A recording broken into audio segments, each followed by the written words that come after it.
প্রিয় শিক্ষার্থীবৃন্দ, তোমাদেরকে শুভেচ্ছা। আজকে আরেকটি ক্লাস নিয়ে হাজির হয়েছি। আমি মিজানুর রহমান, সহকারী শিক্ষক গণিত, মাসুদ চৌধুরী উচ্চ বিদ্যালয় কলেজ, রানীগঞ্জ, সোনারঘাট। আমরা আজকে নবম শ্রেণীর দ্বিতীয় অধ্যায় গতি এই চ্যাপ্টার থেকে আমরা আজকে আলোচনা করব। আমরা আজকে যে বিষয়ে আলোচনা করব আমি বোর্ডে লিখে দিয়েছি। আমরা ত্বরণ, মন্দন, গতির সমীকরণ সমূহ এবং গতির সমীকরণ ব্যবহার করে একটা গাণিতিক সমস্যা আমরা সমাধান করব। প্রথমে আসি ত্বরণ প্রসঙ্গে। ত্বরণ, আমরা প্রথমে ত্বরণ প্রসঙ্গে আসি। একদম সহজ কথায় যদি আমরা বলি, বেগ বৃদ্ধির হারকে ত্বরণ বলে। অর্থাৎ বস্তুর সময়ের সাথে অসমবেগের পরিবর্তনের হারকে ত্বরণ বলা হয়। এখন আমরা ধরি একটা বস্তু ইউ আদিবেগ নিয়ে চলছে। কিছুক্ষণ যাওয়ার পরে, অর্থাৎ আমরা যদি বস্তুটি টি সময় ধরে চলে, তারপরে বস্তুটি একটা বেগ পেল, সেটাকে আমরা ভি দ্বারা প্রকাশ করলাম। অর্থাৎ একটা বস্তু ইউ আদিবেগ নিয়ে টি সময় ধরে চলে, বস্তুটির বেগ হলো ভি। তাহলে বস্তুর বেগের পরিবর্তন কি? বেগের পরিবর্তন হবে ভি মাইনাস ইউ। একক সময়ে বেগের পরিবর্তন কি হবে? সেটাকে যদি আমরা টি দ্বারা, অর্থাৎ টাইম দ্বারা ডিভাইড করে দেই, সেটা হয়ে যাবে একক সময়ে বস্তুর বেগের পরিবর্তন। আর একক সময়ে বস্তুর বেগের পরিবর্তনকে ত্বরণ বলা হয়। ত্বরণকে আমরা সাধারণত এ দ্বারা প্রকাশ করি, অর্থাৎ অ্যাক্সিলারেশন। তাহলে ত্বরণের আমরা একটা সমীকরণ পেলাম, A equals to V minus U divided by T. অর্থাৎ বেগের পরিবর্তনকে সময় দিয়ে ভাগ করলে আমরা ত্বরণ পেয়ে যাই। এবার মন্দন। আমরা বলছিলাম যে বেগ বৃদ্ধির হারকে বলা হয় ত্বরণ। মন্দন হচ্ছে ত্বরণের উল্টাটা।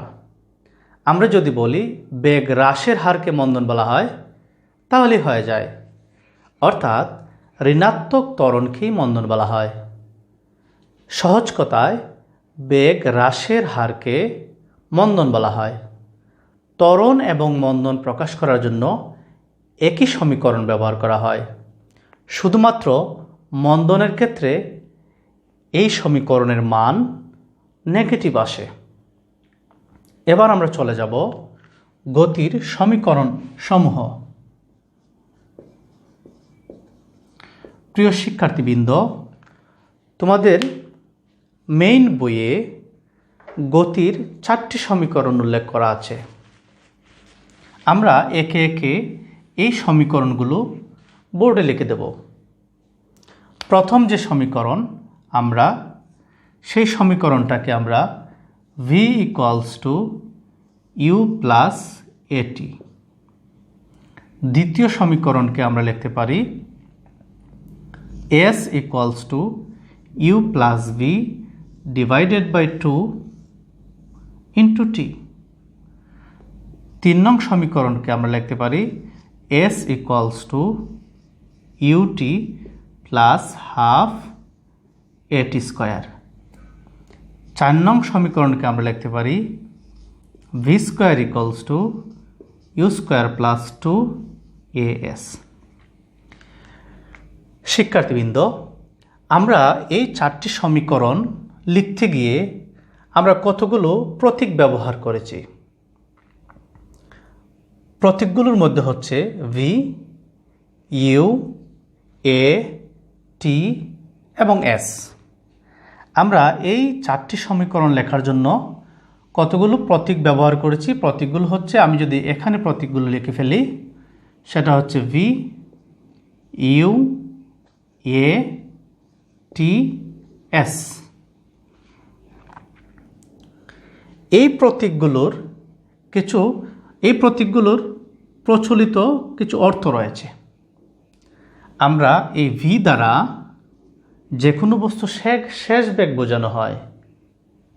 ইউ দ্বারা বোঝানো হয় আদিবেগ, এ দ্বারা বোঝানো হয় ত্বরণ, টি দ্বারা বোঝানো হয় সময় এবং এস দ্বারা বোঝানো হয় সরণ বা দূরত্ব। অর্থাৎ শেষ বেগ, আদিবেগ, ত্বরণ, সময় এবং দূরত্ব, এই বিষয়গুলো নিয়ে গতির 4টি সমীকরণ তৈরি করা হয়েছে। তো প্রিয় শিক্ষার্থীবৃন্দ, তোমাদের বইতেও এই 4টি সমীকরণ উল্লেখ আছে। আমরা এই সমীকরণগুলো ব্যবহার করে কিভাবে এই গাণিতিক সমস্যাটা সমাধান করতে পারি, এখন এদিকে আসব। তোমরা একটা চার্ট দেখতে পাচ্ছ সময় এবং বেগের। আমরা দেখতে পেলাম সময় যখন 0, বেগ 0।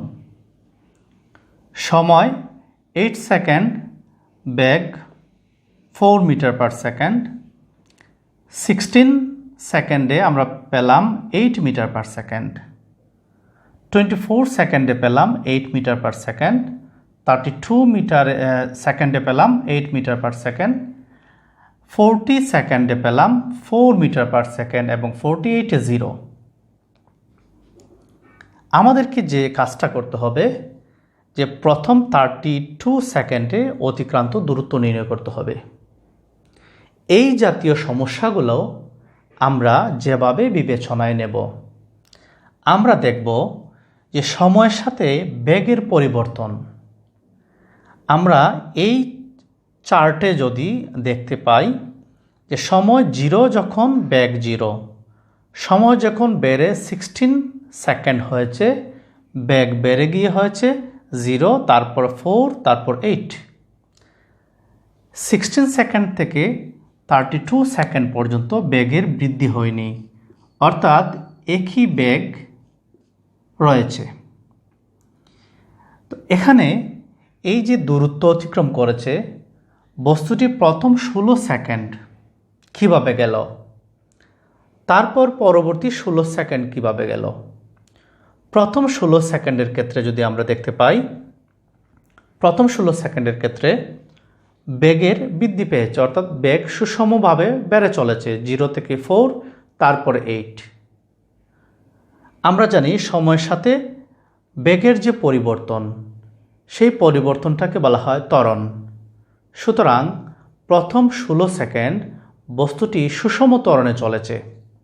সুষম ত্বরণ হচ্ছে সময়ের সাথে যদি বস্তুর যে বেগের পরিবর্তনের হার যদি একই থাকে, অর্থাৎ সময়ের সাথে বস্তুর যে বেগের পরিবর্তন সেটা একই হারে বাড়তে থাকলে সেটাকে আমরা বলবো সুষম ত্বরণ। আর যদি একই হারে না বাড়ে সেটাকে আমরা বলবো অসম ত্বরণ। তো প্রথম 16 সেকেন্ড বস্তুটি সুষম ত্বরণে চলেছে। তারপরে আমরা পরবর্তী 16 সেকেন্ড অর্থাৎ 32 সেকেন্ড 32 সেকেন্ডে পৌঁছা পর্যন্ত 16 সেকেন্ড থেকে বস্তুর বেগ বৃদ্ধি পায়নি।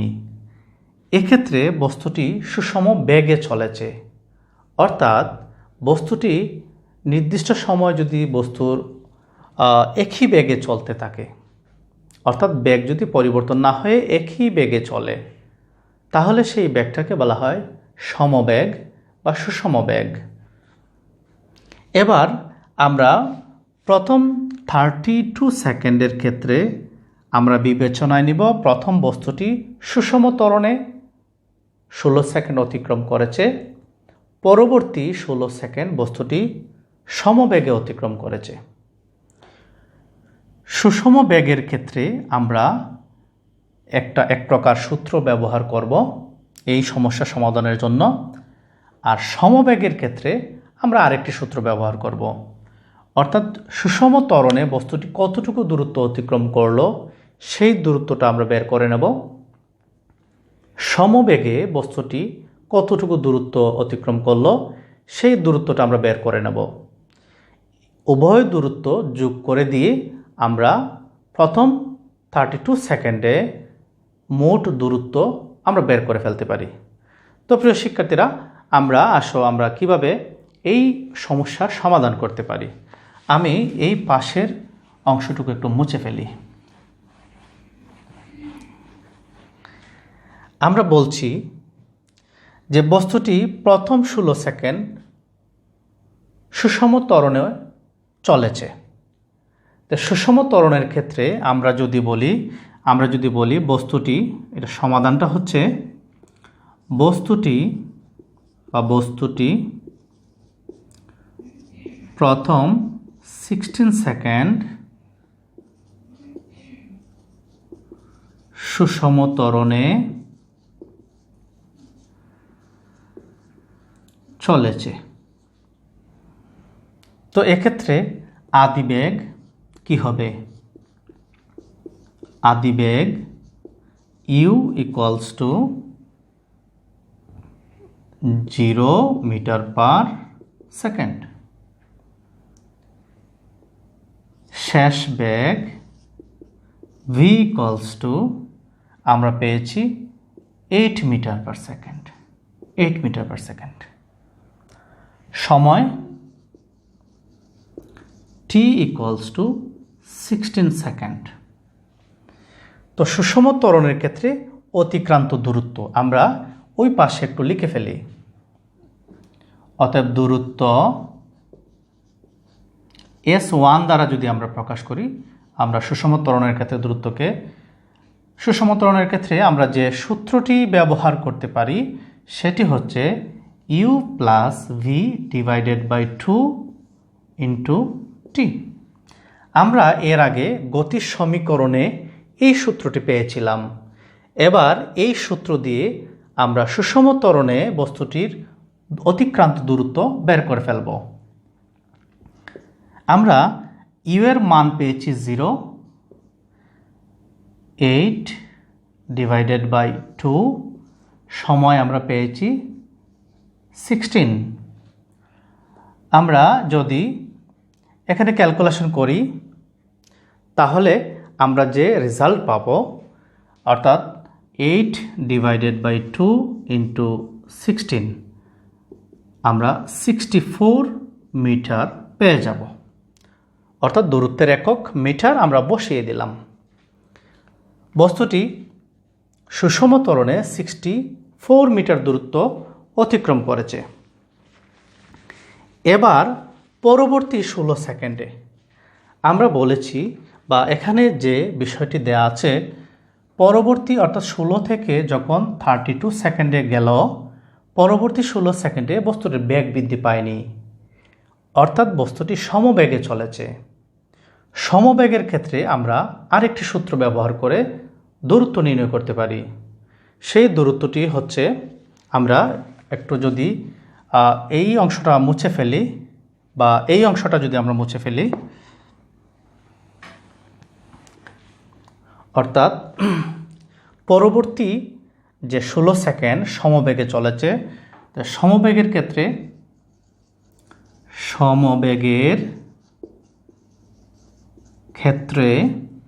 আমরা কি পাই?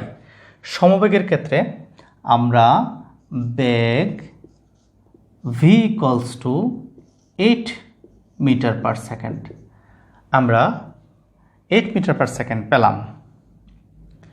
সময় কত পেলাম? t ইকুয়ালস টু পরবর্তী 16 সেকেন্ডের কথা বলেছিলাম 16 সেকেন্ড। 16 সেকেন্ড আমরা পেয়ে গেছি। তো সমবেগের একটা সূত্র আমরা যদি এখানে লিখে ফেলি, সমবেগের ক্ষেত্রে দূরত্ব S2 দিয়ে প্রকাশ করলাম। S2 ইকুয়ালস টু vt, বা আমরা যদি এই সময়টাকে t1 দ্বারা প্রকাশ করি তাহলে vt1। এখন v এবং t1 এর মান বসিয়ে দিলেই আমরা সমবেগে দূরত্ব পেয়ে যাব। 8 ইন্টু 16, 8 দিয়ে 16কে গুণ করলে আমরা পাই 128, একক হচ্ছে মিটার। আমরা বস্তুটির সুষম ত্বরণে 64 মিটার গেল এবং পরবর্তী 16 সেকেন্ড সমবেগে বস্তুটি 128 মিটার দূরত্ব অতিক্রম করেছে। এবার এই দূরত্ব দুটিকে যদি আমরা যোগ করে দিই তাহলে আমরা মোট দূরত্ব পেয়ে যাব। অর্থাৎ আমরা বস্তুটি আমরা একটু এই অংশটা একটু মুছে দিতে চাই, আমরা একটু উপরে লিখে ফেলি। অতএব মোট দূরত্ব S = S1 যোগ S2। আমরা এই দুটি দূরত্ব যোগ করে দেব। 64 যোগ 128 কত হয়? 192 মিটার, অর্থাৎ 192 মিটার। সুতরাং আমরা বলতে পারি গাড়িটি বা বস্তুটি প্রথম 32 সেকেন্ডে 192 মিটার দূরত্ব অতিক্রম করেছে। প্রিয় শিক্ষার্থীবৃন্দ, তোমরা অবশ্যই এই জাতীয় যে চার্টগুলা থাকবে, চার্টে উল্লেখিত যে ডাটাগুলা দেয়া থাকবে সেগুলো আগে বিবেচনায় নিতে হবে। তো এখানে আমরা কি পেয়েছিলাম যে সময়ের সাথে যে বেগের পরিবর্তন দুইভাবে হয়েছে। অর্থাৎ প্রথম বস্তুটি সুষম বেগে চলেছে, সময়ের সাথে সাথে বেগ বৃদ্ধি পেয়েছে, তারপরে বেগ বৃদ্ধি পায়নি। আরেকটা বিষয় হচ্ছে শেষের দুই অংশে আমরা দেখতে পেলাম যে বেগ হ্রাস পেয়েছে, অর্থাৎ শেষের অংশে মন্দন হয়েছিল। যাই হোক, আমাদেরকে বলা হয়েছিল 32 সেকেন্ডে অতিক্রান্ত দূরত্ব বের করার জন্য। আমরা কি করেছি? প্রথম সুষম ত্বরণে অতিক্রান্ত দূরত্ব নির্ণয় করেছি, তারপর সমবেগে কতটুকু বস্তু কতটুকু দূরত্ব অতিক্রম করেছে সেটা নির্ণয় করেছি। এই দুইটি দূরত্ব যোগ করে দিয়ে প্রথম থেকে 32 সেকেন্ড পর্যন্ত বস্তুটি কত দূরত্ব অতিক্রম করলো সেটি নির্ণয় করেছি। আমরা পেলাম 192 অর্থাৎ 192 মিটার। প্রিয় শিক্ষার্থীবৃন্দ, তোমরা বাসায় বসে এই জাতীয় সমস্যাগুলো আরও বেশি বেশি সমাধান করার চেষ্টা করবে। সবসময় বাসায় থাকবে, বাসা থেকে বের হওয়ার কোনো প্রয়োজন নেই, বিশেষ প্রয়োজন ছাড়া বাসা থেকে বের হবে না। আজকে এই পর্যন্তই। ধন্যবাদ সবাইকে।